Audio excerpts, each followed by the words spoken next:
Self-sabotage is when we do things that block our success and also stop us from accomplishing our goals. It can happen both consciously and unconsciously. Self-sabotaging behaviors can obviously affect both our personal, our professional life. It can also take a toll on our mental health. Self-sabotage simply means becoming your own greatest enemy. There are obviously a couple of reasons why we definitely why we there are obviously a couple of reasons why we self-sabotage, like negative emotion, low self-esteem, past trauma, limiting beliefs. Self-sabotage simply means being your greatest enemy and being your own greatest stopping block, being your own greatest stopping block, your own greatest enemy, your own greatest enemy, your own greatest stopping block, and always building a mental block anytime you're trying or about to make a life-changing decision that is definitely going to elevate your lifestyle and transform you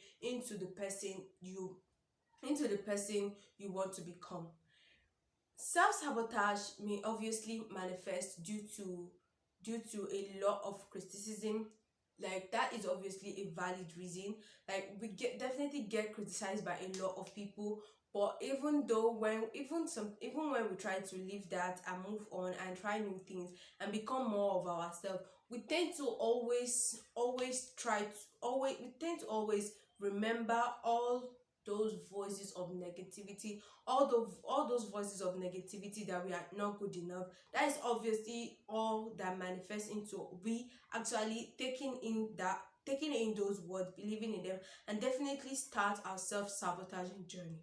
A lot of people are very well aware that they are sabotaging themselves. They always have something negative to say to goals and plans that they have planned to do, that they have planned to stick with.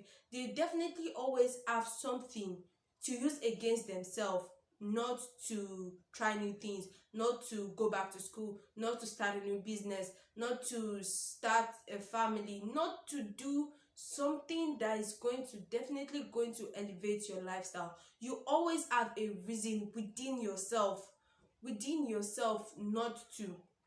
You always have a reason within yourself not to, and to always reject change. Some people do it basically due to the fear of failure. Some people are very, very scared of failing. But self-sabotaging yourself is is a very, very dangerous trait, and most of us definitely carry out, because we are obviously going to get, like, believe it or not, we live in a world of criticism. Like, we're going to get criticism for people that are close to us. We're going to get criticism we're going to get criticized for people that are very, very close to us. We are going to get criticized for people that are very, very far from us.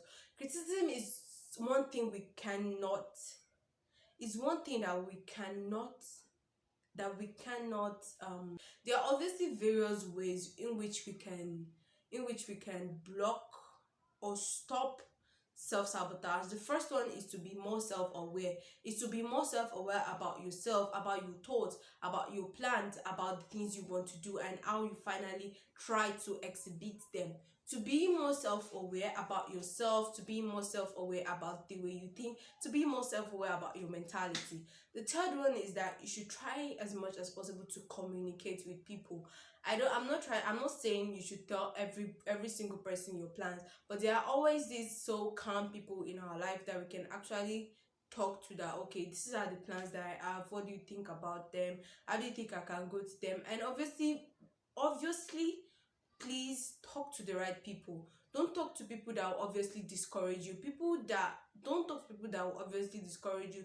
Don't talk to narrow-minded people. Don't share your plans with narrow-minded people. Don't share your plan with people that are very, very pessimistic.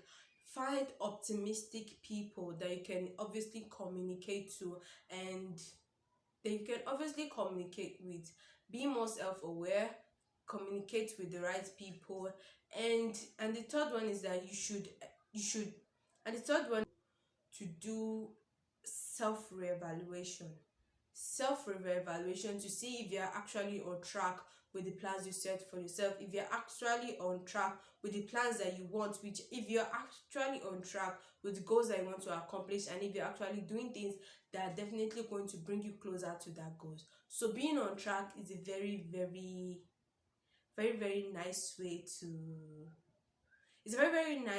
to, like, self-evaluation is going to help you to be more on track, to be more consistent, because maybe on a daily, on a weekly basis, you go back to the goals that you've set, and you go back to how you've actually lived your days and your week, and see if you were actually able to meet up to that expectation.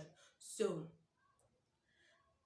another reason why we are obviously self-sabotage is the will to be perfect, the perfectionism mechanism. I don't know if that's actually correct, but we definitely want to be perfect. We want to do everything flawlessly. We want to have the most perfect and flawless life, and we want to have everything. You can definitely have everything.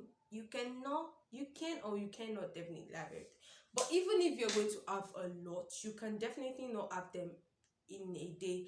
The things happen step by step. Transformations happen step by step by step. So even if you want a lot of things, even if you want your life to be perfect, you have to wait, you have to work, you have to be steady, you have to keep up with the mentality, you have to stay on offense. Staying on offense is one of the best things you can do for your life, because there are obviously going to be various types of changes, both in the world, both in your family, both with yourself. There are obviously going to be times of change, and staying on offense and staying true to yourself is definitely going to help you. So if you enjoyed this video and you learned maybe a thing or two from the video, don't forget to subscribe to the channel, give the video a big thumbs up, and I'll see you guys all in my next video. Bye bye.